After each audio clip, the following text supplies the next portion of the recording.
গোপীনা, জানো বাবা ঘরে নেই গো, গ্রামে একজন অসুস্থ, সেখানে বাবাকে যেতে হয়েছে। তাই আজ আমি বাবাকে কথা দিয়েছি তোমাকে খাওয়াবো, তোমার দায়িত্ব আজ আমার। তো তুমি দেরি করো না, তাড়াতাড়ি এসে কোনো রকম একটু কষ্ট করে সেবা করো, বাবা কাল এসে তোমায় ভালো করে খাওয়াবে। ভগবান তো পাথরে বসে আছেন মা, সে তো আসছে না। আমরাও তো সেবা দিই, সে তো আসে না, আসছে না। ভগবান দাঁড়িয়ে আছে। কি হলো শুনতে পাচ্ছ না? আমি ডাকছি গো, আমি এসেছি, তোমার জন্য রান্না করেছি, কোনোদিন করিনি, আজই প্রথম। একটু এসো, আমার অনেক কষ্ট হয়েছে জানো, কোনোদিন তো রান্না করিনি, রান্না করতে আমি জানি না। কি করব বলো, তোমাকে কে খাওয়াবে? তাই তো আমি এলাম, শিগগিরই এসো। আসছে না, আসছে না কেন? কি হলো? মনে মনে ভাবছি কি ব্যাপার, আসছে না কেন? আজ বাবা ঘরে নেই বলে আসবে না? শোনো গোপীনাথ, আজ বাবা ঘরে নেই বলে তুমি আসবে না? শোনো, বাবা ঘরে নেই তাতে কি আছে, আমি তো আছি, বাবা তো একটা কাজে গেছে, তুমি বোঝো না? তাড়াতাড়ি এসো। তাও আসছে না।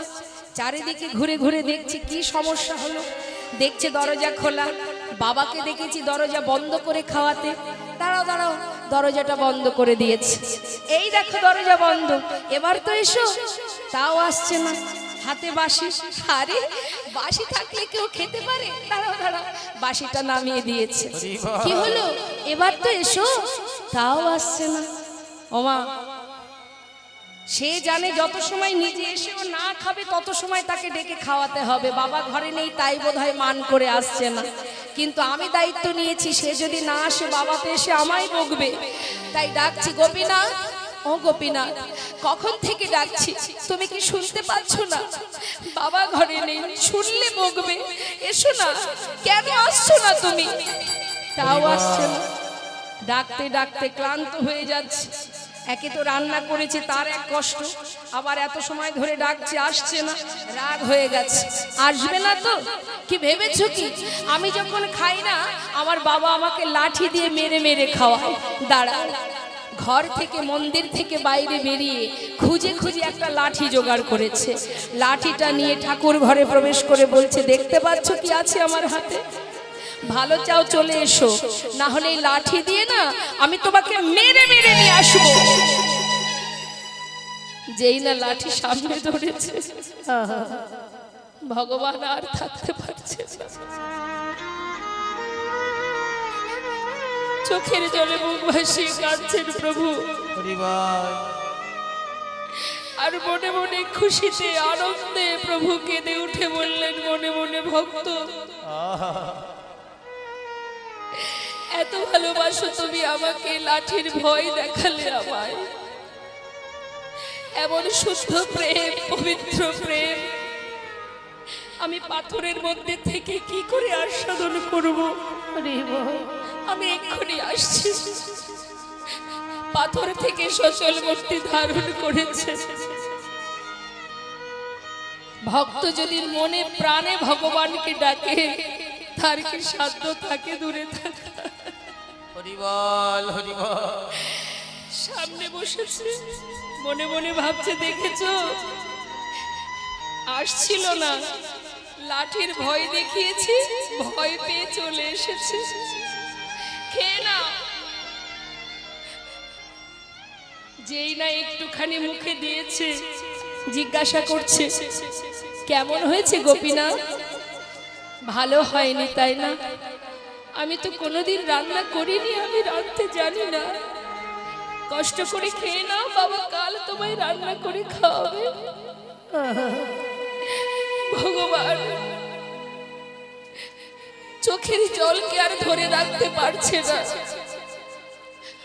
অন্তরে কেঁদে উঠছে আর বলছে, ভক্ত মনে মনে বলছে, তোমায় আমি বলে বোঝাতে পারবো না। ভক্ত যদি ভক্তি ভরে ভালোবেসে আমায় সেবা দেয়, সে যেটাই দিক না কেন, সে যে আমার কাছে অমৃত হয়ে যায়।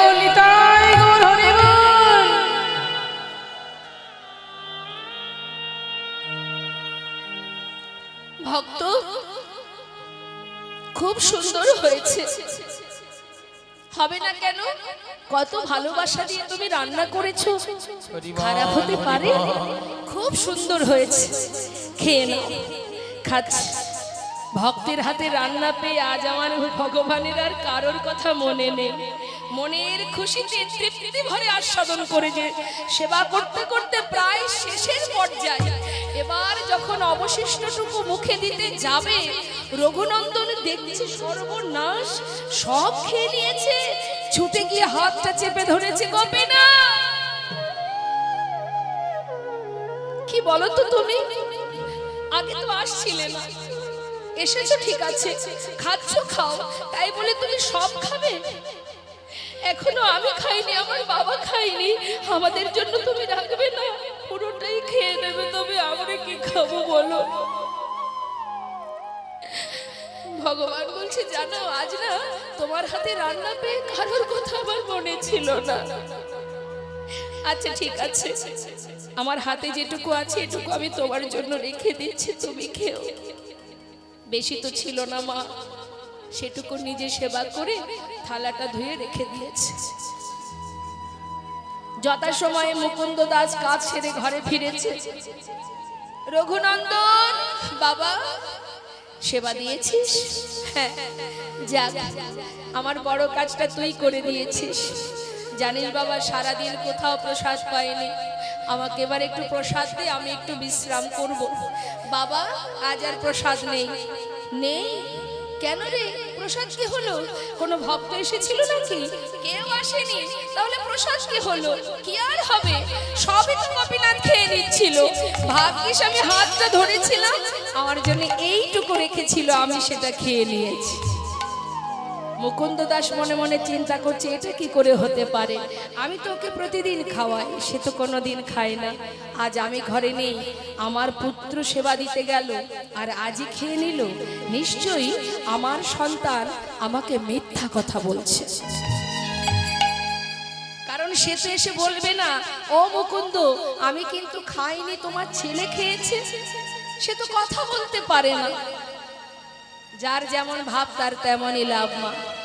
মনের সন্দেহটা মনে রেখে পরের দিন ছেলেকে হাতে নাতে ধরবে বলে তাই বুদ্ধি করে জিজ্ঞাসা করছে, ও রঘুনন্দন এদিকে আয়, তোকে আজ আমি একটা কাজ দেব, পারবি? কি বাবা? শোন, আমাকে না আজও যেতে হবে গ্রামে, আজও আমার সে কাজ শেষ হয়নি। তা আজ আর তোকে রান্না করতে হবে না, নাড়ু তৈরি করে রেখেছি, তুই আজকে নাড়ুটা ভোগ দিয়ে দিস। ঠিক আছে বাবা, চিন্তা করতে হবে না, তুমি তোমার কাজে যাও। মুকুন্দ দাস কোনো কাজেই যায়নি মা, সে মন্দিরের পিছনে দেয়ালে কান পেতে আছে। কেন কান পেতে আছে?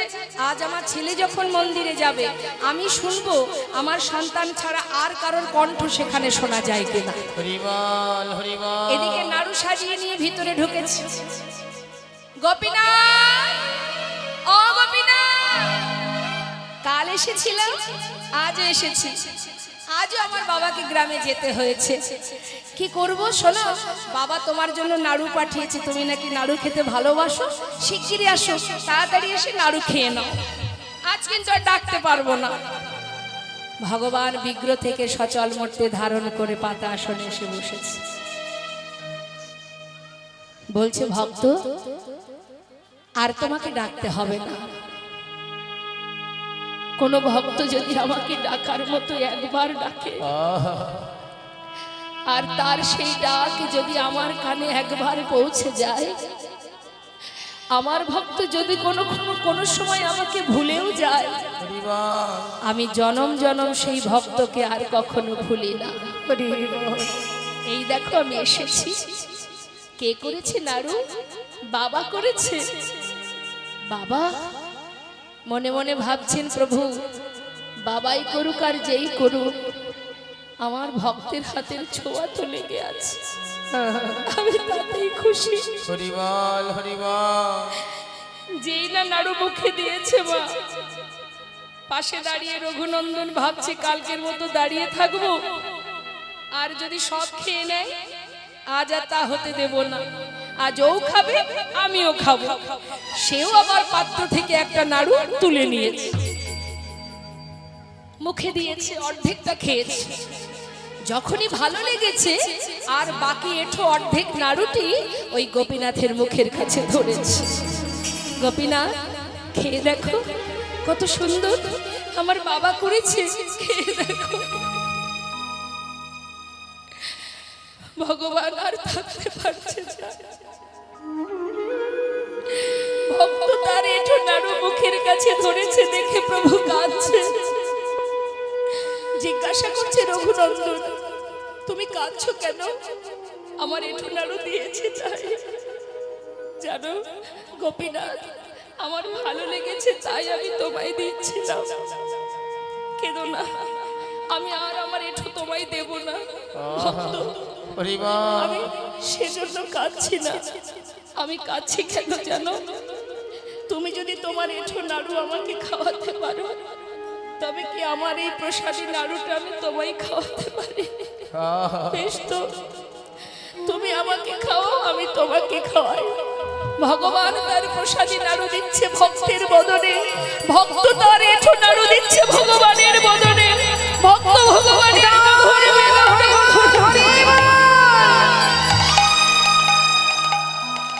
মুকুন্দ দাস মন্দিরের পিছনে কান পেতে শুনছে কে? কার কণ্ঠ শোনা যায়? ছুটে এসে মুষ্টাক হাতে দরজা খোলার আগেই ভগবান অর্ধনাড়ু হাতে নিয়ে বিগ্রে মিলিত হলেন। দেখা হলো না, ভাগ্যে হলো না। যার হাতে ছিল বাঁশি, আজ তার হাতে অর্ধনাড়ু দেখে ছুটে গিয়ে সন্তানের চরণ তলে লুটিয়ে পড়লেন। আমায় ক্ষমা করে দে বাবা, ক্ষমা করে দে। হরিবল হরিবল।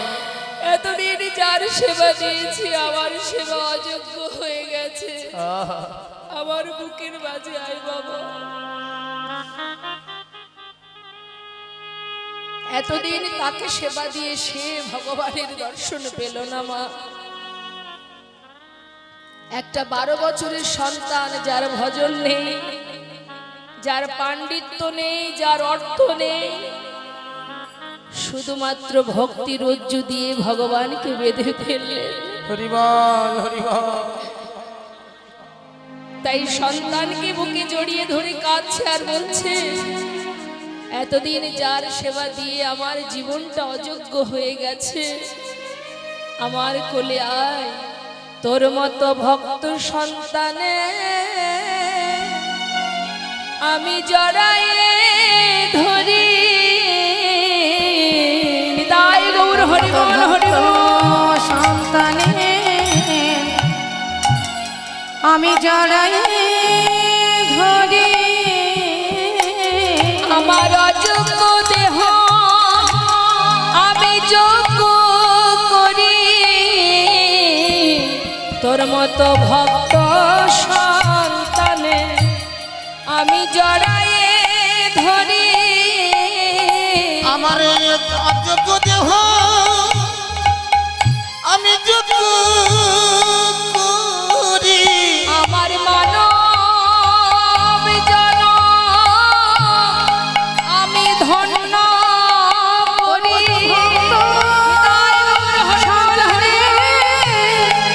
জড়ায়ে ধরি, ধন্য করি।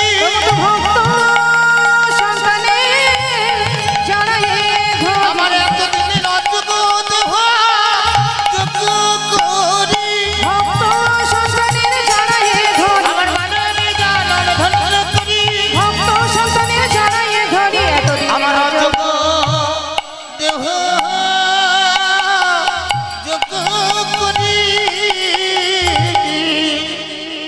আজ বৈষ্ণবের কাছে সারা রাত কৃষ্ণ কথা শ্রবণ করে নিশি প্রভাত হয়ে গেল। সন্ন্যাসী ঠাকুর বললেন, মা এবার আমায় বিদায় দাও, আমি যাই। সন্ন্যাসী বাবা, আর একটি দিন আমার গৃহে তুমি থাকো। দেখো মা, সন্ন্যাসীদের গৃহ মাঝে থাকবার অধিকার বেশি দিন নেই। তাই এবার আমায় যেতে হবে, আমাকে বিদায় দাও। সন্ন্যাসী ঠাকুর তুমি একটু বসো। শাস্ত্রে আছে বৈষ্ণব সেবা দিলে তাকে কিছু দক্ষিণা দিতে হয়। একটু দেখি কিছু পাই কিনা। খুঁজে খুঁজে মা একটা স্বর্ণ মুদ্রা পেয়েছে। পণ্ডিত হারাই পণ্ডিত ভিক্ষা করতে গিয়েছিলেন, কেউ না কেউ তাকে হয়তো দিয়েছিল, সেটাকে যত্ন করে রেখেছিলেন মাতা পদ্মাবতী। আজ সেটাকেই দক্ষিণা স্বরূপ যেই না দিতে গেছে, সন্ন্যাসী ঠাকুর বললেন, মা আমি তো সন্ন্যাসী, কামিনী কাঞ্চন এ আমরা কি করব? আর কামিনী কাঞ্চন নেওয়া তো পড়ে থাক, এটাকে স্পর্শ করার অধিকার আমাদের নেই। তাই মা এবার আমি আসি। সন্ন্যাসী বাবা, তুমি যদি কিছু যদি না নাও, তাহলে যে আমার একটা ছোট সংসার, আমার এক সন্তান, সংসারে অমঙ্গল হবে, বৈষ্ণব সেবার ফল আমি পাবো না। একটু তো কিছু তুমি নিয়ে যাও।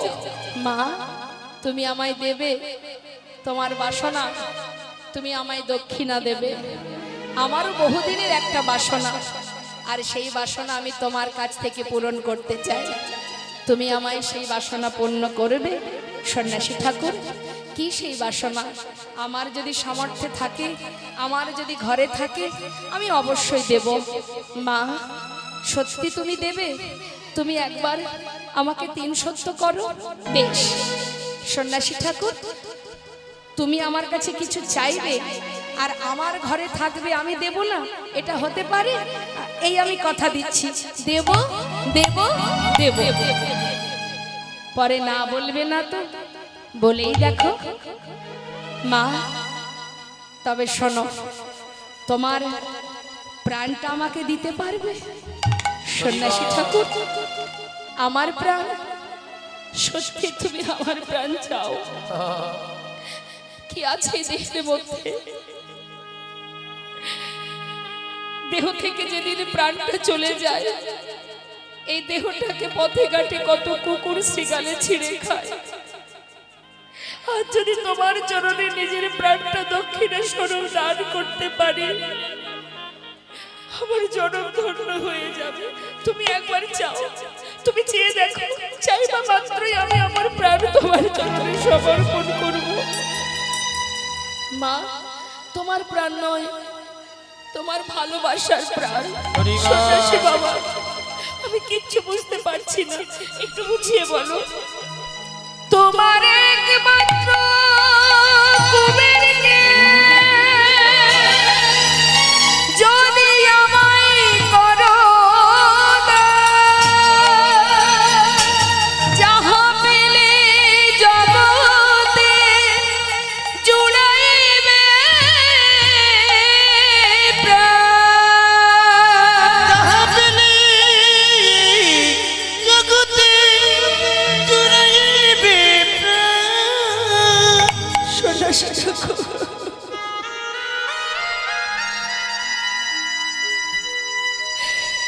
তুমি কি করে চাইলে? সন্ন্যাসী ঠাকুর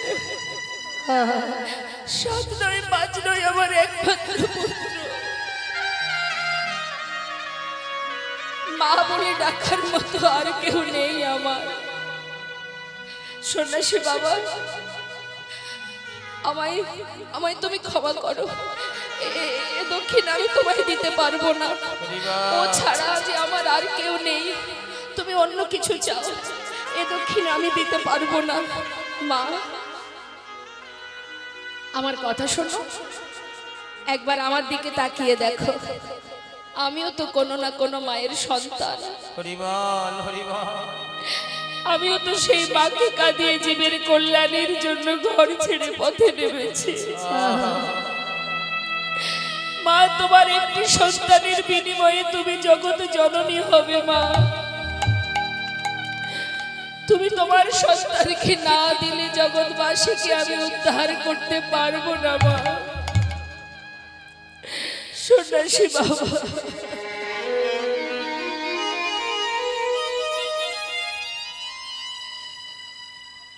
হারাই পণ্ডিত এসে বলছে, পদ্মা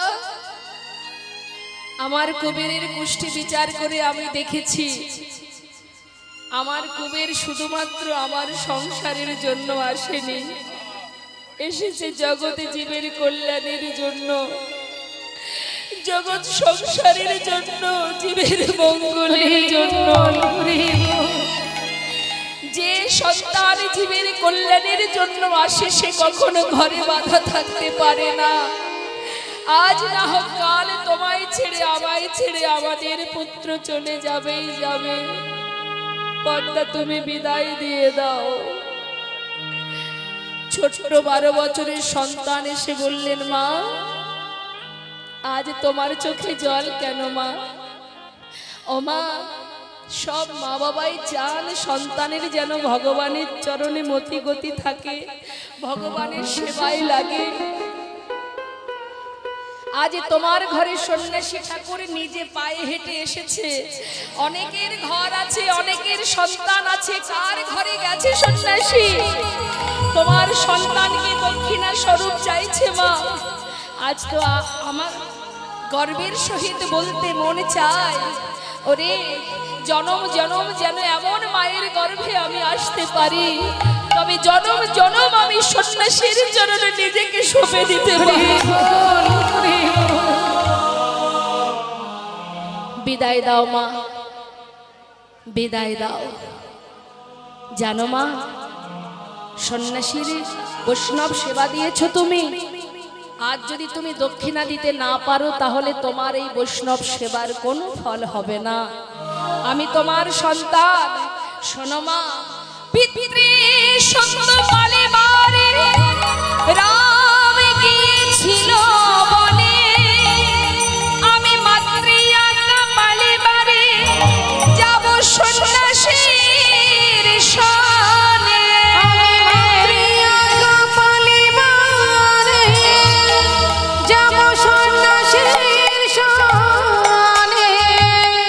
তুমি বৈষ্ণবকে কথা দিয়েছো, তোমার ঘরে থাকলে তুমি দেবে। আজ আমি এই অপরাধ তোমায় হতে দেব না মা। তুমি যে কথা দিয়েছো বৈষ্ণব চরণে, মা এবার আমাকে তার চরণে দক্ষিণা স্বরূপ দান করে দাও। দাও মা, জন্মের মতো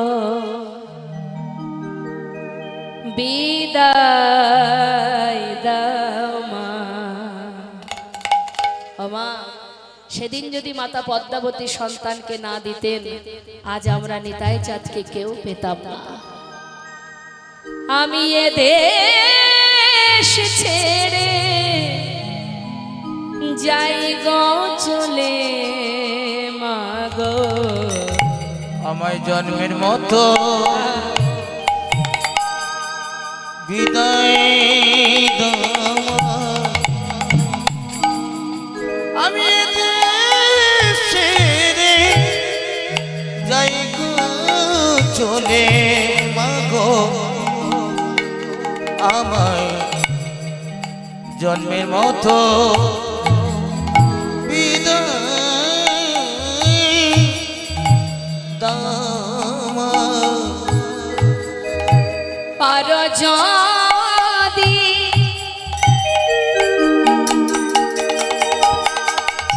আমার মনে রেখো মা,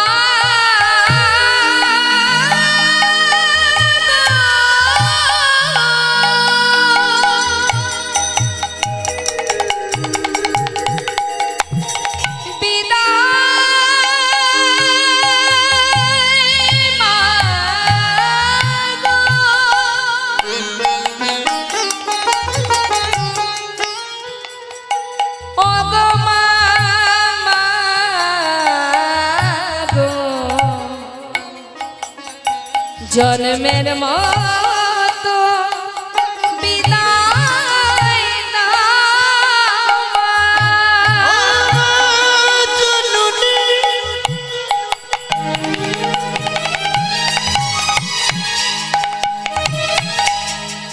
আমার জন্মভূমি হরি বল। আমার জন্মের মতো বিদায়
শেষের দেখা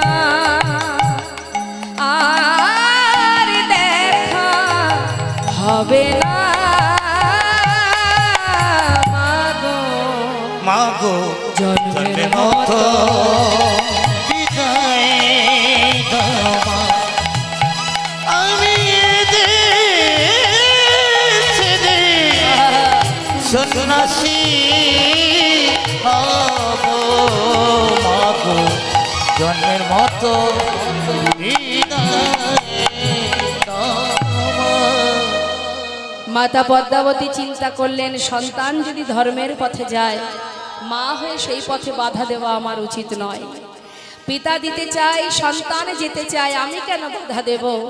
তাই সন্ন্যাসীর হাতটা ধরে বলে উঠলেন, সন্ন্যাসী বাবা, আমার সন্তানের বয়স মাত্র 12 বছর, এখনো ও কিছু বোঝে না। তাই তোমার করে সন্তানকে সঁপে দেওয়ার আগে আমার একটা কথা বলো মা। সন্ন্যাসী বাবা, হয়তো সারাদিন তোমার সঙ্গে থাকবে, ওর মায়ের কথা মনে পড়বে না, কিন্তু আমি জানি সন্ধ্যা যখন হবে তখন মায়ের কোল খুঁজবে। সন্ন্যাসী ঠাকুর, ও যদি মায়ের কোল খোঁজে, তুমি ওকে তোমার কোলে বসিয়ে কৃষ্ণ কথা হরি কথা শ্রবণ করিও। আরেকটা কথা, সেটা হচ্ছে ও তো শিশু, 12 বছর বয়স, কিচ্ছু বোঝে না। ও যে খেতে জানে না, ও যে খেতে জানে না, তুমি মুখ দেখে ওকে খেতে দিও, যে খেতে জানে না। ওর মুখ দেখে খেতে দিও, যে খেতে জানে না। সন্তানকে সঁপে দিলেন হাতে, মাতা পিতার চরণে প্রণাম করে মা বাবাকে ছেড়ে চিরতরে সন্ন্যাসীর হাত ধরে চললেন কুবেরে। মা দরজার বাইরে দাঁড়িয়ে আছে, যতদূর তার নয়নের মণিকে দেখা যায়, এক দৃষ্টিতে চেয়ে আছে। হঠাৎ বেশ কিছু দূর চলে যাবার পর মা চিৎকার করে কেঁদে উঠলেন, কুবের একবার মা বলে ডাক রে। একবার মা বলে ডাক রে। ওরে বাছা কুবের আমার, মা বলে ডাক রে। ওরে বাছা কুবের আমার, মা বলে ডাক রে। তোর চাঁদ বদনে ওই মালাটা জনমের মতো শুনে তোর চাঁদে বদনে মালাটা জন্মের মতো শোনে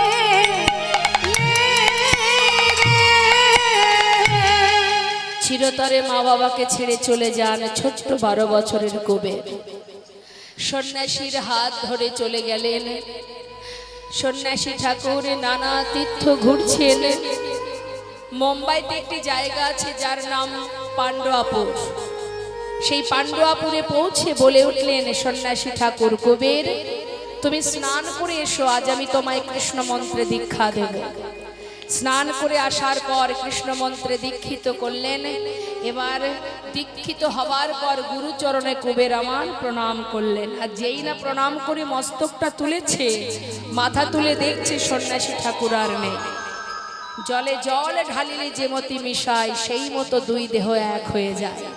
যেই না দুই দেহ এক হয়েছে, বলে উঠলেন, আজ থেকে তোমার নাম আর কুবের নয়, আজ হতে তব নাম হইল নিত্যানন্দ।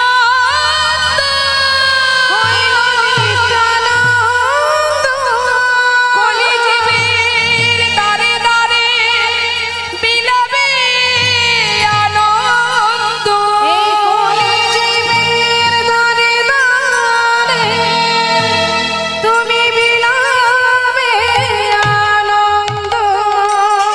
আজ থেকে তোমার নাম নিত্যানন্দ। যেই না বলেছি তোমার নাম নিত্যানন্দ, নিত্যানন্দ প্রভু নিজেকে চিনতে পারলেন, আমি নিত্যানন্দ। আমি যদি নিত্যানন্দ হব, আমি তো সেই ব্রজের বলরাম। আর আমি যদি ব্রজের বলরাম হব, মনে পড়ে যাচ্ছে মা, কারণ ইনি তো পূর্ণ শক্তি পেয়েছে, দুই অংশ দুই শক্তি এক হয়ে গেছে। পূর্ণ শক্তি পেয়ে নিজেকে চিনতে পারছে। আর যেই না নিজেকে চিনতে পেরেছে, তখনই ভাইয়ের খোঁজ শুরু হয়ে গেছে, আমার কানাই কোথায়? আমি যদি নিত্যানন্দ হব, আমি তো ব্রজের বলরাম। আর আমি যদি ব্রজের বলরাম হব, তবে আমার কানাই কই? কানাইকে ছাড়া তো আমি বাঁচবো না। যেমন করে হোক কানাইকে খুঁজে বার করতে হবে। মায়েরাই বলুন না এবার, নিতাই চাঁদের ভাই কানাই কোথায় আছে? সে কোথায়? নবদ্বীপে।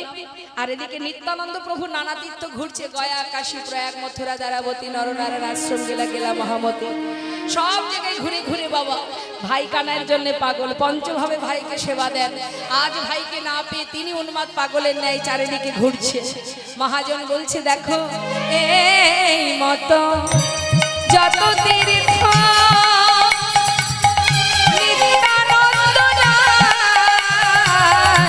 নিত্যানন্দ ওই না এই মতো যত তীর্থ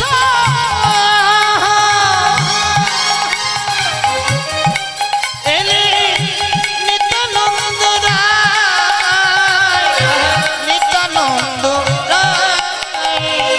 সর্বতীর্থ ঘুরে এলো পুন মথুরা, পুন মথুরা। সর্বতীর্থ ঘুরে এলে কোন মথুরায়, কোন মথুরায়। ও মথুরাবাসিনী, আমার নিতাই চাঁদ ডাকছে, মথুরাবাসিনী কিছু বলবে ঠাকুর? বলছি এখানে আমার ভাই কানাই কোথায় আছে তোমরা বলতে পারো? কানাই? ও ঠাকুর, কানাই মথুরায় কেন থাকবে? সে তো বৃন্দাবনে। ও আমার ভাই কানাই বৃন্দাবনে? যাক যাক। ও মথুরাবাসিনী, আর একটা কথা বলবে, আমার ভাই বৃন্দাবনে আগে যা যা করতো এখনো কি তাই করে? মানে ও ঠাকুর, তুমি কার কথা বলছো? কি করার কথা বলছো একটু বুঝিয়ে বলবে? শোনো, মানে আমি বলতে চাইছি, আমার ভাই কানাই বৃন্দাবনে আগে যা করতো, এক এক করে বোঝাচ্ছে মা। কি বলছে বলো না মথুরাবাসিনী? আমার ভাই কানাই এখনো কি জিজ্ঞাসা করছে, এখনো কি বৃন্দা, কি বলছে শোনো, এখনো কি বৃন্দাবনে? কথাগুলো মন দেবেন মা। এই গানটা আপনারা শুনেছেন, ভবা পাগলার গান। যদি কাউকে বোঝানো হয়, সেক্ষেত্রে আমরা যে গানটা গাই, এখনো সেই বৃন্দাবনে বাঁশি বাজে। কিন্তু যেহেতু এখানে জিজ্ঞাসা করা হচ্ছে, সেই জন্য সেই কথাটা তুলে সেখানে কি বসানো হলো, এখনো কি বৃন্দাবনে বাঁশি বাজে বাজে, এখনো কি বৃন্দাবনে বাঁশি বাজে বলো না, বাজে। এখনো কি বৃন্দাবনে বাঁশি বাজে বাজে রে। এখনো কি বৃন্দাবনে বাঁশি বাজে বাজে রে, এখনো কি বৃন্দাবনে অসে বাঁশির সুরে বনে বাঁশির সুরে বনে অসে বনে বাঁশির সুরে বনে ওই বাঁশির সুরে বনে বনে ময়ূর নাচে রে। এখনো কি বৃন্দাবনে বাঁশি বাজে বাজে রে, এখনো কি বৃন্দাবনে এখনো কি ধেনুগুলি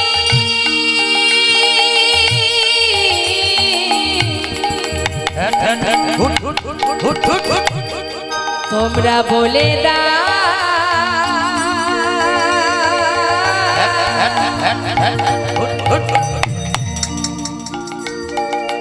ওহে মথুরা আবাসী কোথায় আমার ভাই কানা আছে এখনো কি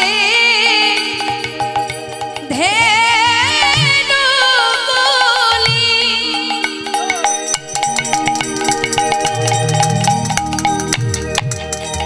তারা গোচরণে উড়াই ধুলি। এখনো সেই ধেনুগুলি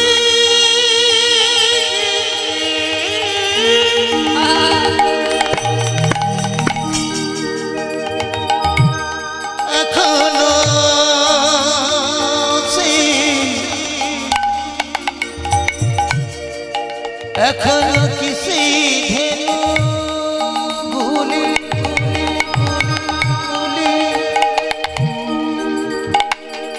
এখনো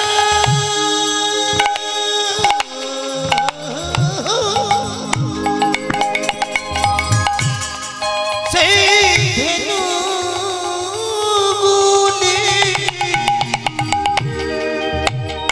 এখনো সেই ধেনুগুলি তারা গোচরণে উড়াই ধুলি। এখনো এখনো এখনো ধেনুগুলি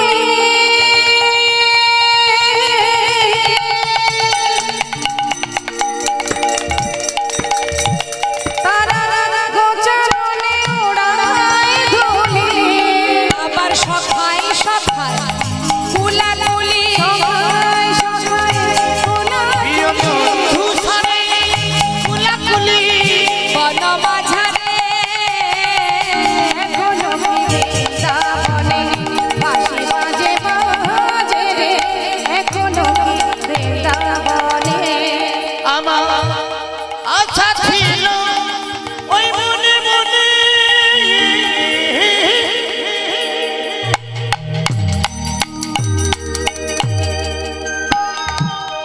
আমি দেব মধু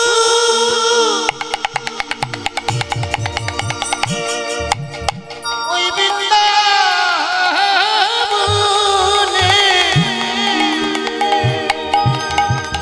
তাই ভাবা পাগলা কি বলছে, ওই দেখো ভাবা পাগলা রইবা ধনী, ভাবা পাগলা রইবা ধনী ওই মায়ার ভজনে গো। এখনো সেই বৃন্দাবনে বাঁশি বাজে বাজে রে, এখনো কি বৃন্দাবনে বাঁশি বাজে বাজে রে, এখনো কি বৃন্দাবনে এখনো কি বৃন্দাবনে বাঁশি বাজে এখনো ধেনু চলে সখায় সখায় কোলাকুলি হয়। ও ঠাকুর এত কিছু বলতে পারবো না, তুমি এক কাজ করো, মানে বলছি যে তুমি নিজে গিয়ে একবার দেখে এসো। নিতাই যাদের আনন্দ ধরছে না, মনের আনন্দে কানাই বৃন্দাবনে গেলেই পাবো। সেই মনের আনন্দে কানাইকে ডাকতে ডাকতে যাচ্ছে বৃন্দাবনে। ওমা আমার দিকে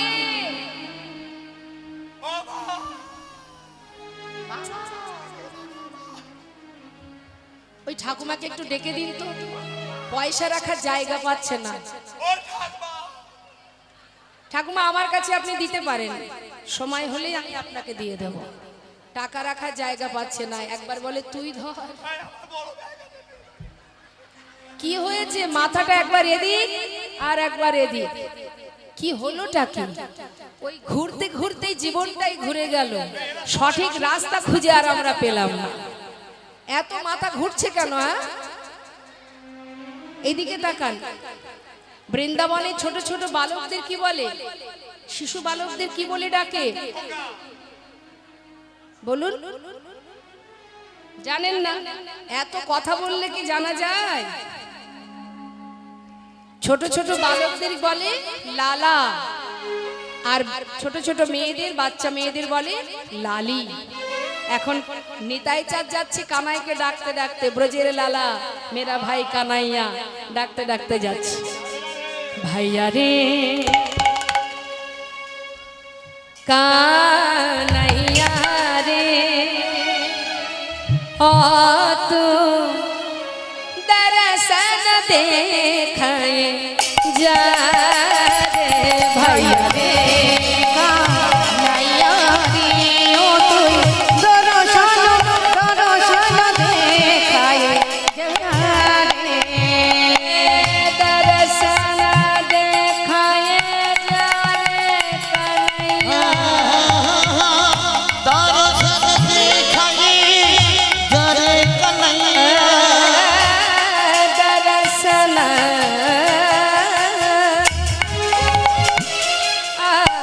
दरसन देखाए जा रे कन्हैया, दरसन देखाए जा रे कन्हैया, दरसन दरसन दरसन देखाए जा रे भैया रे कन्हैया रे रो दर्शन देखाए जा, भैया रे कन्हैया रे रो दर्शन देखाए जा। मेरो भैया मेरो भैया मेरो भैया मेरो भैया,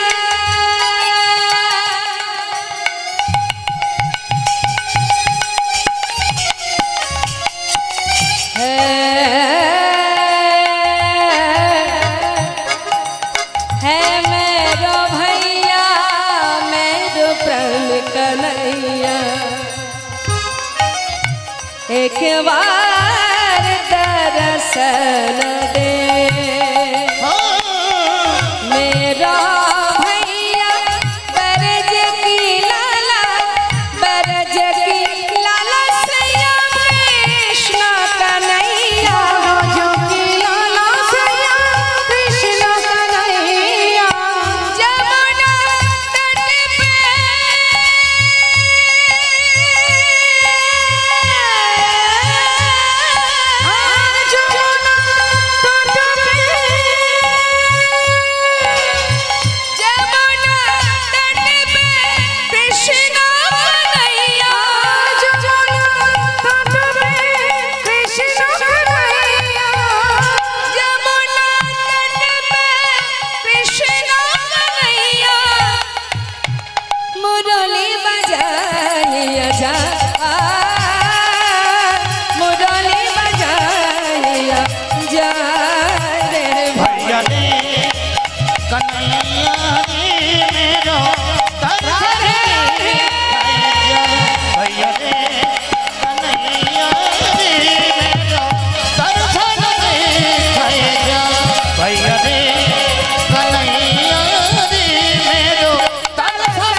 कन्हैया रे भैया रे मेरो लल्ला ডাকতে ডাকতে একেবারে সোজা বৃন্দাবন।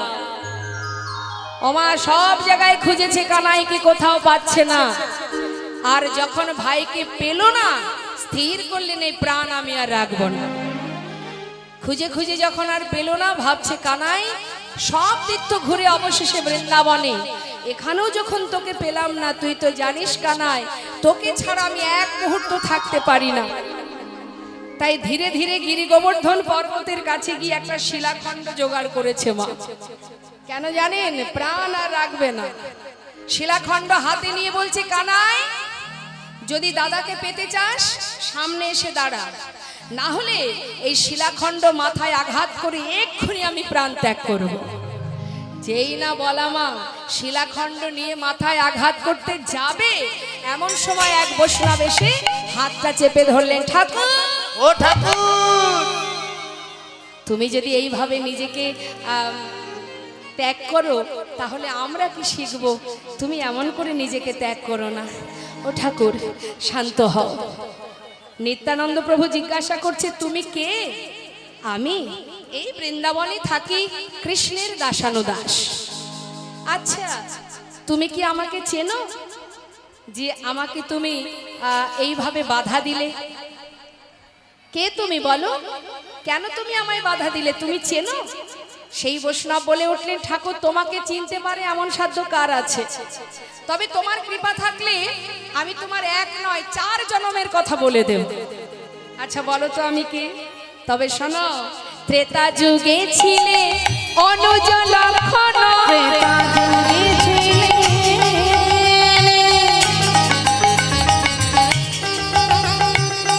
অনুজ লক্ষণ, দাপরেতে বলরা যুগে ছিলে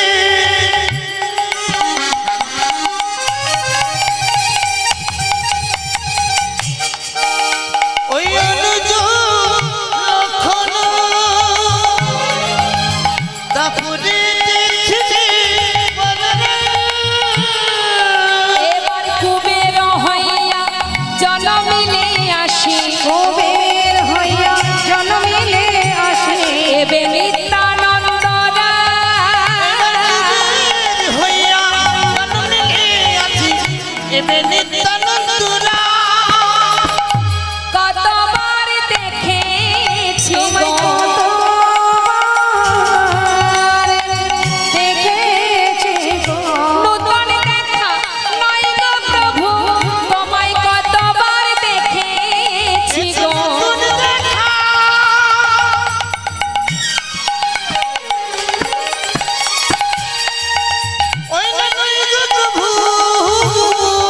অগো যুগে যুগে লীলায় লীলায় জয় গৌর হরি বল।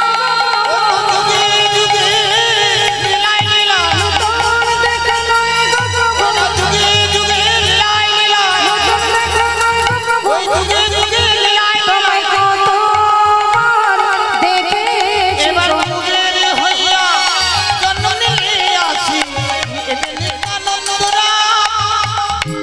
কতবার দেখেছি তোমায় যুগে যুগে লীলায় লীলা, এটা নতুন দেখা নয়। যেই না বলেছে এই কথা, নিতাই চাঁদ মনে মনে চিন্তা করছে এই বৈষ্ণব আমাকে যখন চেনে তাহলে আমার ভাইকেও চেনে। ও বৈষ্ণব শোনো না, তুমি তো দেখছি বেশ আমাকে চেনো। হ্যাঁ ভালোই চেনো আমাকে, হাড়ে হাড়ে চেনে আমাকে, চেনো দেখছি ভালোই চেনো। তাহলে কি তুমি আমার ভাইকে চেনো? চেনো? জানো ভাইয়ের জন্যই প্রাণ ত্যাগ করছিলাম। যদি তুমি বলে দিতে পারো আমার ভাই কানাই কোথায় আছে। ও ঠাকুর তোমার ভাই কানাই? শোনো শোনো, এবে গৌর কান্তে ধরি বিহারে নদিয়া পুরী, এবে গৌর কান্তি ধরি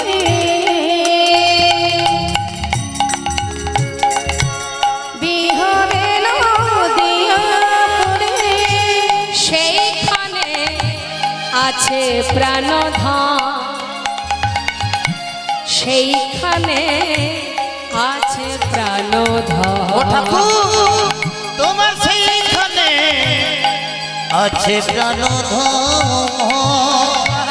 তোমার সেইখানে আছে প্রাণধন ঠাকুর তুমি যাও যাও নদিয়া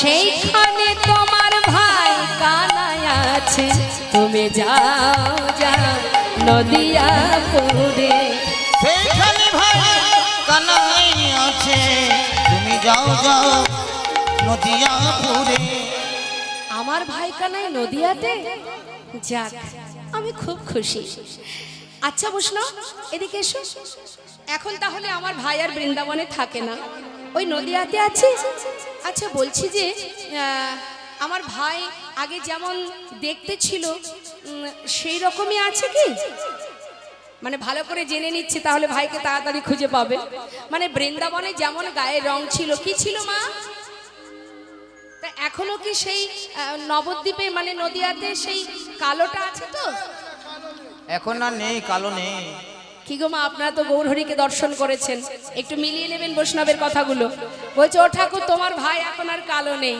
সে নদিয়াতে এসে গৌর হয়েছে গৌর হয়েছে গৌর হয়েছে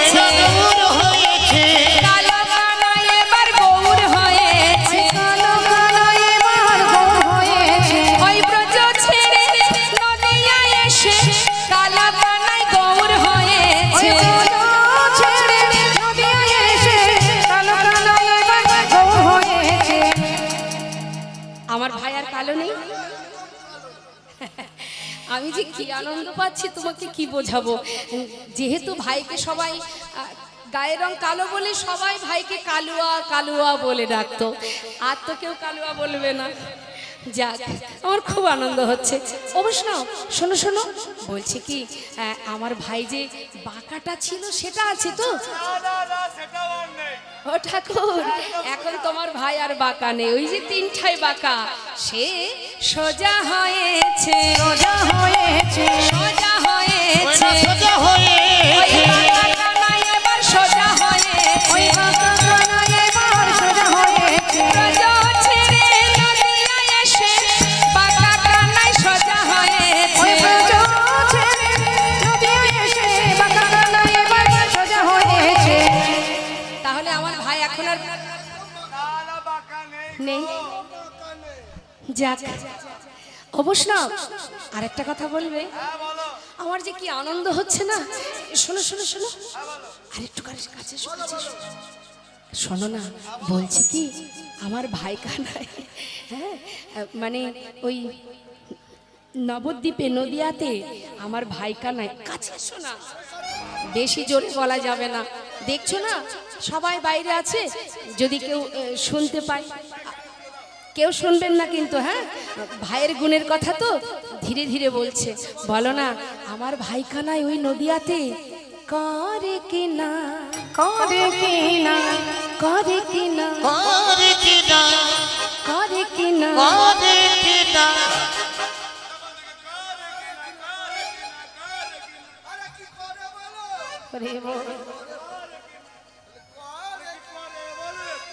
রাগ করছো আচ্ছা ঠিক আছে ঠিক আছে শান্ত হও শোনো না মানে বলছি যেন কেউ শুনতে না পায় কাছে এসো কাছে এসো শোনো না ফিসফিস করে বলছে মা কানে কানে আমার ভাই কানাই ওই নদিয়াতে করে কিনা করে কিনা ঘরে ঘরে চুরি করে কিনা ঘরে ঘরে চুরি করে কিনা ঘরে ঘরে চুরি করে কিনা ঘরে ঘরে চুরি করে কিনা ওই ব্রজে যেমন স্বভাবে ছিল তেমনি স্বভাব আছে কিনা ওই ব্রজে যেমন স্বভাব ছিল তেমনি স্বভাব আছে কিনা আরে দূর তোমার ভাই এখন আর চোর নেই এখন আর চুরি করে না এখন নদিয়ার মাঝে সাধু হয়েছে সাধু হয়েছে সাধু হয়ে ওই না সাধু হয়েছে চোরা কানা এবার সাধু হয়েছে চোরা কানাই এবার সাধু হয়েছে হবে না কেন মা সাধু সঙ্গ করলে সাধু হওয়া যায় তাই না সতের সঙ্গ করতাম যদি প্রভু রাখতো আমায় ভালো, অসতের সঙ্গ করে বৃথায় জনম গেল। তা সৎ সঙ্গ করেছি তো, কে কার সঙ্গ? শুধু কি আর ওই চোরাকানায় গৌর হয়েছে? সঙ্গে আর কে আছে? অগরাই সাধুর সঙ্গ পেয়ে চোরাকানায় সাধু হয়েছে। ওই সাধু সঙ্গ পেয়ে চোরাকানায় এবার সাধু হয়েছে। রায় সাধু সঙ্গ পেয়েছে। সাধু সঙ্গ করলে চোরও সাধু হয়ে যায়।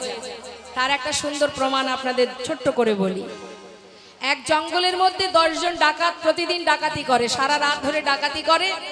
ওমা আস্তে, সাধু সঙ্গ করলে কি লাভ? দেখুন, এখন ওই প্রতি রাত হয়, সন্ধ্যা হয় আর ডাকাতি করে। ভোর হতে না হতে জঙ্গলে একটা নদী আছে, সেখানে স্নান করে কোনো রকমে দিনের বেলাটা গা ঢাকা দিয়ে ওই বনের মধ্যে থাকে।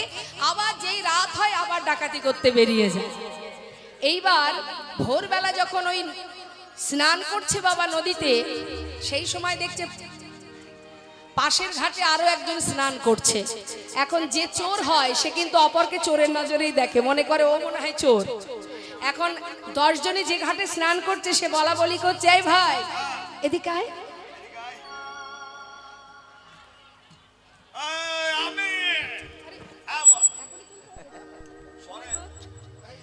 এই এদিকে আয়, শোন। মানে বলছি কি, ওই যে পাশের ঘাটে একজন স্নান করছে দেখছিস না, ওই দেখ ঘাটে স্নান করছে। আরে আমার মনে হয় কি জানিস, আমরা যেমন ডাকাতি করে এসেছি, ও নিশ্চয়ই কারোর বাড়ি থেকে ডাকাতি করে এসেছে। হ্যাঁ, এই শোন, চল একটু সাক্ষাৎ করে আসি।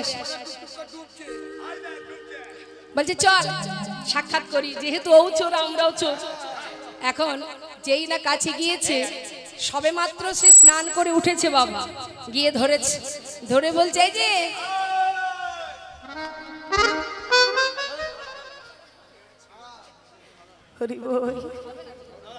এইদিকে, বলছি যে আমি বৈষ্ণব, তুমি বলুন। বলছি কার বাড়ি থেকে ডাকাতি করে এলে? হে, আমি কারোর বাড়িতে ডাকাতি করিনি, আমি স্নান করতে এসেছিলাম। তুমি স্নান করতে এসেছো? হ্যাঁ। কেন? বলছে আমি তো ঘরে বিষ্ণু সেবা করি, তাই ভোরবেলা স্নানে এসেছি। আরে ভাই, ও তো ডাকাত নয়, ও তো সাধু। হ্যাঁ আমি সাধু, ও আমি যদি, সাধু, হ্যাঁ, আমি সাধু। এই ওকে যদি এখন আমরা ছেড়ে দিই, ও তো গ্রামে গিয়ে সবাইকে জানিয়ে দেবে আমরা সবাই এখানে আছি, ধরা পড়ে যাব। ওকে আর যেতে দেওয়া যাবে না। ধর ওকে, ধর ধর ধর।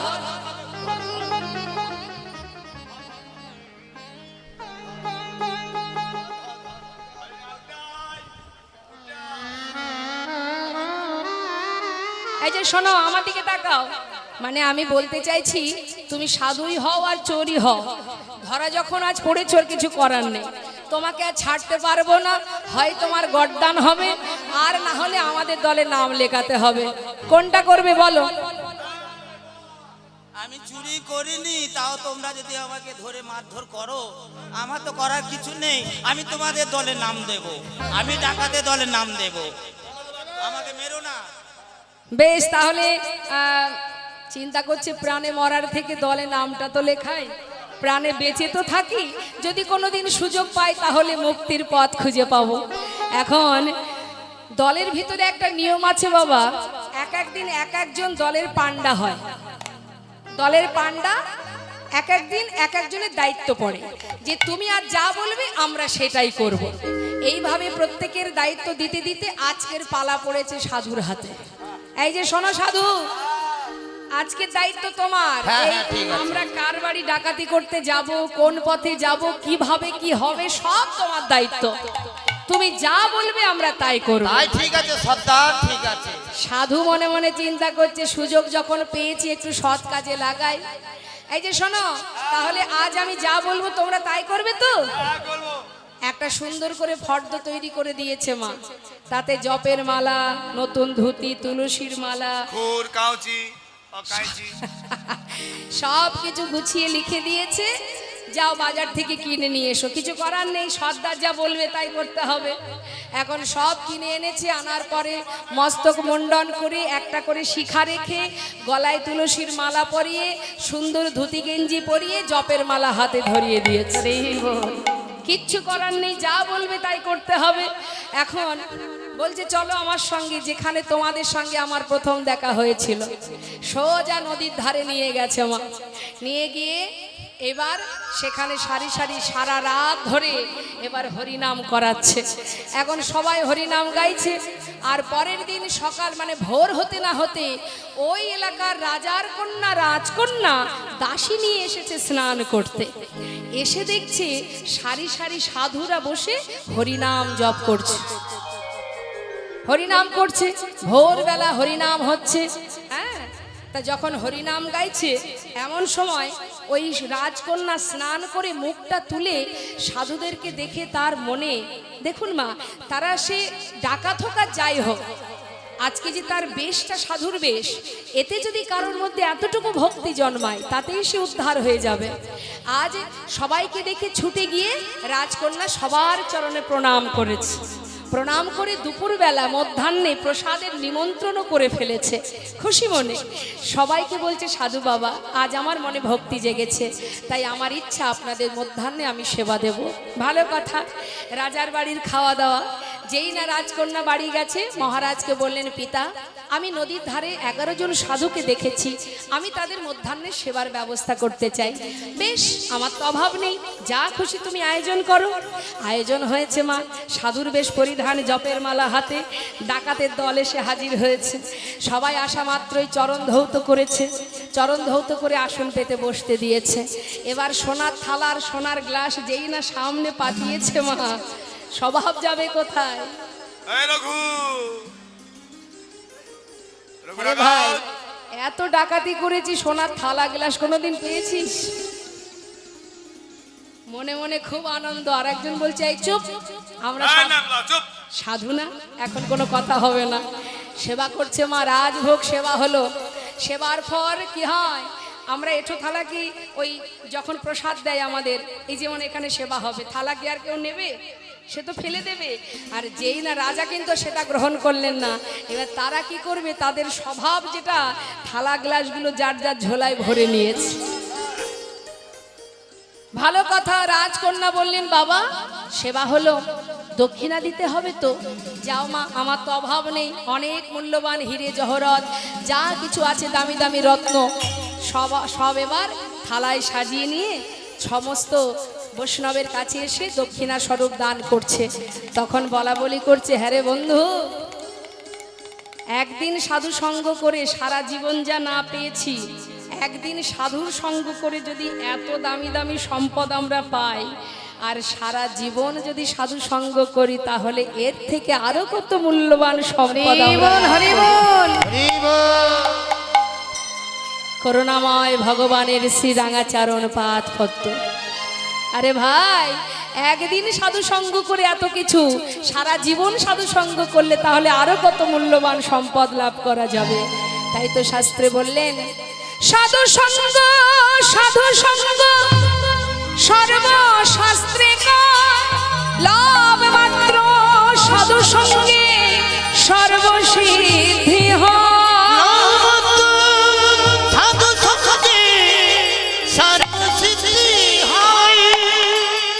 রায়ের সঙ্গ লাভ করে চোরা কানায় আজ সে সাধু হয়ে গেছে। অবশ্যই তাহলে এবার আমি আসি। যাও যাও ঠাকুর, যার কাছ থেকে সন্ধান নিলেন ইনি হলেন মা শ্রীলা মাধবেন্দ্রপুরী গোস্বামী, যিনি আমার নিতাই চাঁদের দীক্ষা গুরু। আপনি আচরি ধর্মজীবকে শেখায়, ওরে জীব, গৌর দর্শন করতে গেলে আগে আশ্রয় তত্ত্ব গুরুচরণ আশ্রয় করো। তাই নিতাই চাঁদ গুরুচরণ আশ্রয় করে জগৎজীবকে শিক্ষা দিলেন। তাই এবার যাচ্ছে নিত্যানন্দ প্রভু কোন দিকে? নদিয়ায়। জগ জন তারণ কারণ জগ জন তারণ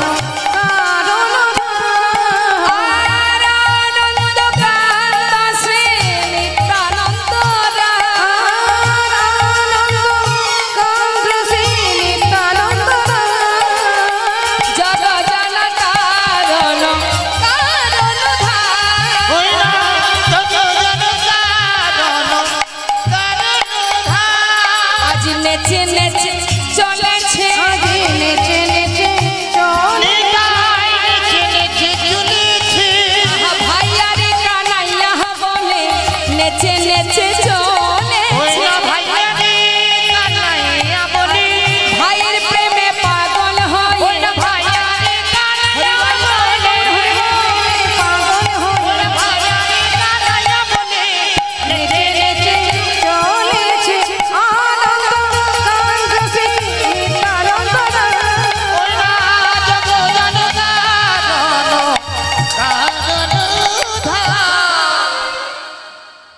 নবদ্বীপে এসে পৌঁছালেন মা। যখন পৌঁছালেন তখন প্রভাত হয়ে গেছে। ঘাট পার হলেন, গঙ্গার ঘাট। গঙ্গা পার হয়ে একেবারে নবদ্বীপের ঘাটে দাঁড়িয়ে আছে। তখন প্রভাত। আজও যেটা বর্তমান আপনারা দেখেছেন, প্রভাতকালে কত সাধু বৈষ্ণব পণ্ডিতের দল, তারা সবাই গঙ্গায় স্নান করতে যায়। আর মুখে কি করে? গৌর নাম গাইতে গাইতে যায়। তা নিতাই চাঁদ দাঁড়িয়ে আছে নবদ্বীপের ঘাটে, আর বৈষ্ণবগণ আসছে গৌর নাম গাইতে গাইতে। ভজ গৌরঙ্গ কহ গৌরঙ্গ লহ গৌরঙ্গে নামে রে। ভজ গৌরাঙ্গ কহ গৌরাঙ্গ লহ গৌরাঙ্গে নামে রে। যেই না গৌর নাম শুনেছে মা, ছুটে গিয়ে গলাটা জড়িয়ে ধরেছে নিতাই চাঁদ। প্রভাতকালে তো গলা জড়িয়ে ধরে বলছে, যে জন গৌরঙ্গ ভজে সে হয় আমার প্রাণ রে। যে জন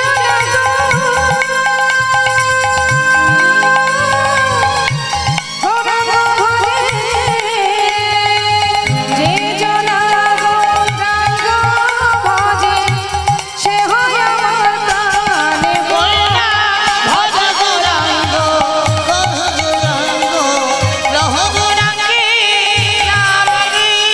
ভজ গৌরাঙ্গ কহ গৌরাঙ্গ লহ গৌরাঙ্গে নামে রে। ওই না ভজ গৌরাঙ্গ, আজ কহ গৌরাঙ্গ গৌরাঙ্গে নামে রে। ভজ গৌরাঙ্গ কহ গৌরাঙ্গ লহ গৌরাঙ্গে নামে রে। যাকে জড়িয়ে ধরেছে মা, তিনি জিজ্ঞাসা করছেন, তুমি কে ঠাকুর? আমাকে জড়িয়ে ধরলে, আমায় চিনবে না, আমি বৃন্দাবন থেকে আসছি। তোমার পরিচয়? আমার নাম নন্দনাচার্য, আমি নদিয়াতেই থাকি। আচ্ছা নন্দন, তুমি বলতে পারো এখানে আমার ভাই কানাই কোথায় আছে? যেই না কথাটা বলেছে, নন্দনাচার্যের বোঝা হয়ে গেছে মা যে ইনি আমার গৌরহরির দাদা, কিন্তু স্বীকার করছে না। ও ঠাকুর, আমি আর অত শত কি করে জানবো? তুমি একবার নিজে খুঁজে দেখো। নন্দন, তোমার ঘরে আমার একটু থাকার জায়গা দেবে? ও ঠাকুর, ঠিক আছে, তুমি দাঁড়াও, আমি একটু গঙ্গায় স্নান করে আসি। স্নান করে নিত্যানন্দ প্রভুকে নিয়ে নিজের ঘরে গেলেন মা। চারিদিকে তুলসী বন দেখে মনে বড় খুশি। নন্দন, কিছু খেতে দেবে? কতদিন হলো যাত্রা করেছি, এখনো কোথাও প্রসাদ পাইনি। ও ঠাকুর, থাকতে চেয়েছো থাকো, খেতে টেতে দিতে পারবো না। ভগবান চাইছে, ভক্ত বলছে দিতে পারবো না। ওমা, ভগবানের কাছে ভক্তই একমাত্র জোর খাটাতে পারে। থাকবে থাকো, না থাকো চলে যাও, তাই বলে খেতে দিতে পারবো না। কেন? তুমি ভিক্ষা করো না? করি তো। তাহলে কি করব? সব দিন তো ভিক্ষা পাই না, যেদিন পাই সেদিন সেবা করি, যেদিন না পাই ওই তুলসী পাতা গঙ্গার জল নিবেদন করেই সেবা করে দিন কেটে যায়। শোনো, আজ তুমি ভিক্ষায় যাবে, সবাইকে গিয়ে বলবে তুমি নিতাই প্রভুর সেবা দেবে, দেখবে তোমায় সবাই ভিক্ষা দেবে। তাই বুঝি? ঠিক আছে, তুমি ঘরে থাকো, চললাম ভিক্ষায়, দেখি তোমার নামের কত মহিমা। কাঁধে ভিক্ষার ঝোলা নিয়ে এবার নদেবাসী দাঁড়ে দাঁড়ে যাচ্ছে ভিক্ষা করতে। আপনারা আবার যেন কেউ উঠে আসবেন না, বসুন। আমায় ভিক্ষা দাও গো নদেবাসী, ভিক্ষা দাও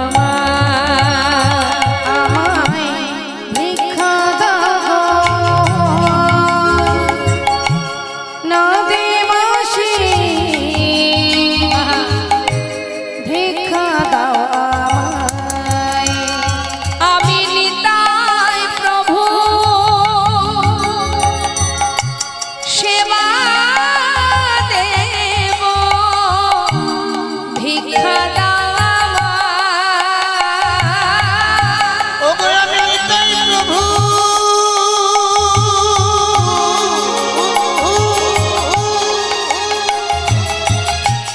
সেবা দেব,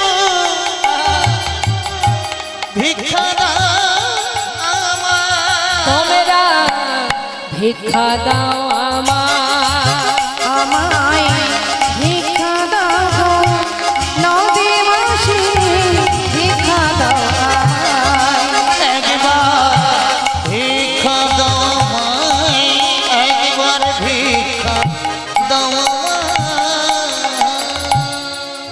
না বলেছে নিতাই প্রভুর সেবা দেব, চাল ডাল একেবারে পরিপূর্ণ করে দিয়েছে মা। এবার সেই ঝোলা ভর্তি চাল ডাল নিয়ে ঘরে এসে রন্ধন করে নিতাই চাঁদের সেবা দিলেন।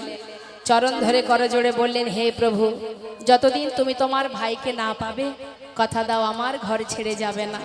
কেন জানেন মা এই বাসনা তার মনের ইচ্ছা যে কলিযুগে নিতাই গৌরের প্রথম মেলন যেন আমার কুঠিরে হয়। নিতাই গৌর হরি বল হরি বল।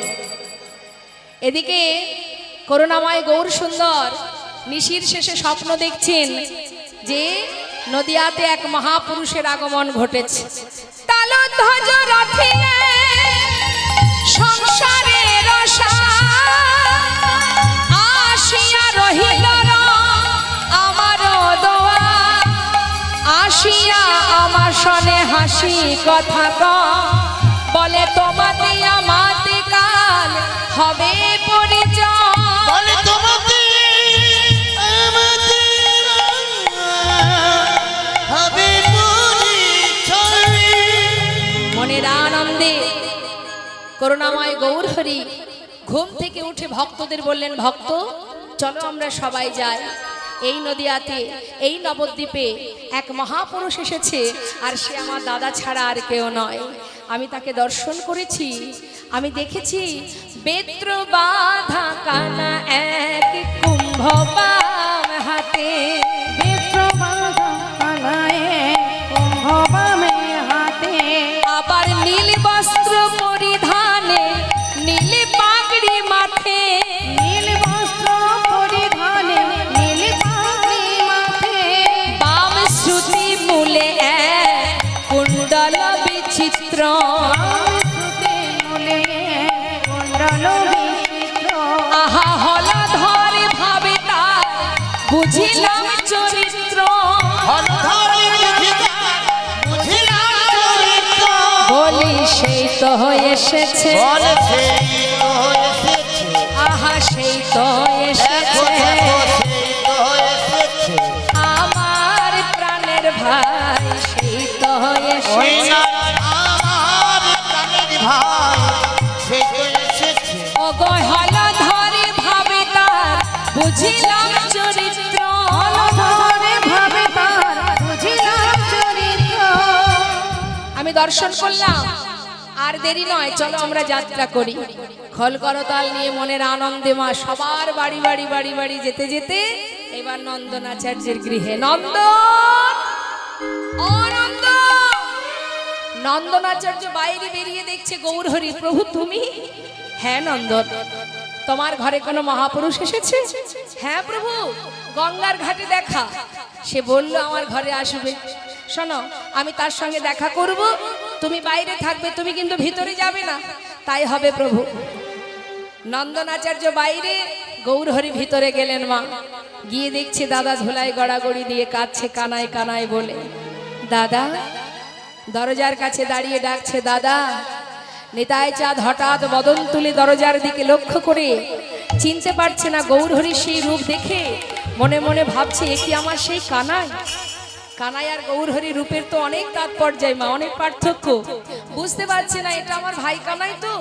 গৌরহরি মনে মনে ভাবলেন দাদা চিনতে পারছে না, তাই নিজের অঙ্গগন্ধ দাদার নাসিকায় দিলেন। আর যেই না অঙ্গগন্ধ পেয়েছে, ভাইয়ের অঙ্গগন্ধ, আর কি চিনতে ভুল হয়? কানাই কানাই বলে ছুটে গিয়ে জড়িয়ে ধরেছে। আর যেই না জড়িয়ে ধরেছে, সঙ্গে সঙ্গে গৌরহরি দাদার মুখটা চেপে ধরেছে। দাদা চুপ। কেন জানো দাদা? দাদা এমন করে কানাই কানাই বলে ডেকো না, কেন জানো? ও দাদা, কেউ জানে না, কেউ জানে না, কেউ জানে না, কেউ জানে না, আমি ব্রজের কানাই, কেউ জানে না, ব্রজের কানাই আমি, কেউ জানে না, সবাই জানে আমি নদিয়ার নিমাই, ব্রজের কানাই কেউ জানে ওই না সবাই জানে আমি নদিয়ার নিমাই, ব্রজের মালাই কেউ জানে না। তাহলে নামটাও বদলেছিস, এটাও বদলেছিস। আমার কথা শোন কানাই, আমাকে না কেউ চেনে না, কেউ চেনে না, কেউ জানে না, কেউ জানে আমি না, ব্রজের বলাই, কেউ জানে না, ব্রজের বলাই আমি, কেউ জানে না, সবাই জানে আমি পাগলা নিতাই,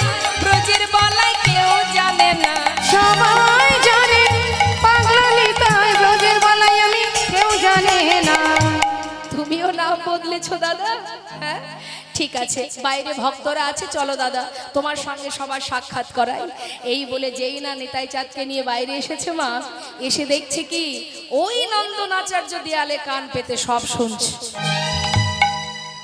গৌরহরি ডাকছে, নন্দন এ তুমি কি করছো? কেন প্রভু, আমি তো কোনো অন্যায় করিনি, তুমি আমাকে ভিতরে যেতে নিষেধ করেছো, আমি তো যাইনি। শুনতে তো নিষেধ করনি, সব শুনে ফেলেছি।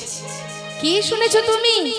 শুনবে, তুমি ব্রজের বাতাসা, আর এই তো অবধূতরা, তুমি ব্রজের বাতাসা, এই তো অবধূতরা, তুমি ব্রজের বাতাসা, এই তো অবধূতরা, তুমি বুঝির বাতাসা, এতে অবধূতরা, কানাই বলাই নদিয়া এসেছে, কানাই বলাই নদিয়া এসেছে, কানাই বালাই নদিয়া, আহা তারাই তো এসেছে, তারাই তো এসেছে, তারাই তো এসেছে, তারাই তো এসেছে, ব্রজের কানাই বলাই তারাই তো এসেছে, ব্রজের কানাই বলাই, এবে হলো গৌরনীতা, ব্রজের কানাই বলাই, হলো গৌরনীতা, এবে হলো গৌরনীতা, ব্রজের কানাই বলাই, এবে হলো গৌরনীতা, তারাই তো এসেছে, কানাই বলাই নদিয়া এসেছে, কানাই বলাই নদিয়া।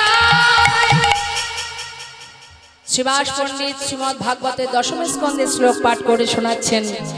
বরহা পীড়া নটবর বপু করনায় করনে করণ বিভ্রাদবশ্য কনক কপিশ বৈজন্তিং চমল রন্ধান বেনরধর শোধয় পরায়ণ গপ বৃন্দ বৃন্দারণ্যং শপদ রমণ প্রাবেশাদ গীত কীর্তে। নিতাই চাঁদ কানাইকে জড়িয়ে ধরলেন গৌরহরিকে। মা সচিমা খবর পেলেন তার বড় ছেলে বিশ্বরূপ ফিরে এসেছে। খবর পেয়ে পাগলিনীর ন্যায় ছুটতে ছুটতে নন্দনাচার্যের গৃহে। মা বলে, আহা গৌরহরি বললেন, মা তোমার ছেলের নাম আর বিশ্বরূপ নেই, তার নাম হয়েছে নিত্যানন্দ। মা বললেন, আমার ছেলে এসেছে এটাই বড় কথা, সে নিত্যানন্দ হোক আর বিশ্বরূপী হোক। এমন করে মাকে কাঁদিয়ে কেউ চলে যায়। আয়, দুই সন্তানকে দুই কোলে বসালেন নন্দনাচার্যের গৃহে। নিতাই চাঁদের ভাই কানাইকে অর্থাৎ গৌরহরিকে পেল। দুই ভাইয়ের মধুর মিলন হলো নবদ্বীপের মাঝে। জয় রাধে। আমাদের লীলা এবার বিশ্রামে যাবে। সকল ভক্তচরণে নিবেদন, আপনারা প্রসাদ না পেয়ে কেউ যাবেন না, প্রসাদ গ্রহণ করবেন। আর সেই সঙ্গে আমাদের যিনি সাউন্ডম্যান আছেন, এত সুন্দরভাবে সাউন্ডটা দিয়েছি, খুব খুশি হলাম। নাম কৃষ্ণ নাম হরিনাম। দেখুন এই যে সাউন্ড, এই সাউন্ডও কিন্তু একটা প্রচারের স্থান। যে ভয়েসের মাধ্যমে, যে সাউন্ডের মাধ্যমে দূর দূরান্ত পর্যন্ত এই হরিনাম প্রবেশ করে। হ্যাঁ, যদি কোনো জীব হরিনাম মুখে নাও গায়, সে যদি শ্রবণও করে তাতেও তার কল্যাণ। তাই এটা একটা প্রচারের মাধ্যম, নাম প্রচারের মাধ্যম। তাই খুব ভালো লাগলো। কৃষ্ণ কৃপাময়, আপনার মঙ্গল হোক, কৃষ্ণ ভক্তি হোক, গুরু কৃপা হোক। আর সবাই মিলে আমরা এবার দর্শন করব নন্দনের গৃহে মায়ের কোলে দুই ভাইয়ের মিলন।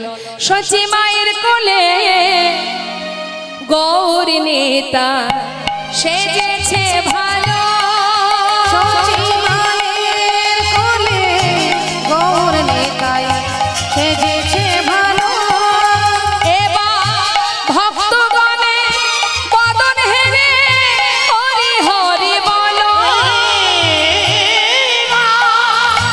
ভক্তগণের সবে মিলে হরি হরি গাই গুলো, মায়ের কোলে গৌর নেতাই সেজেছে ভালো, সজি মায়ের কোলে গৌর নেতা সেজেছে ভালো।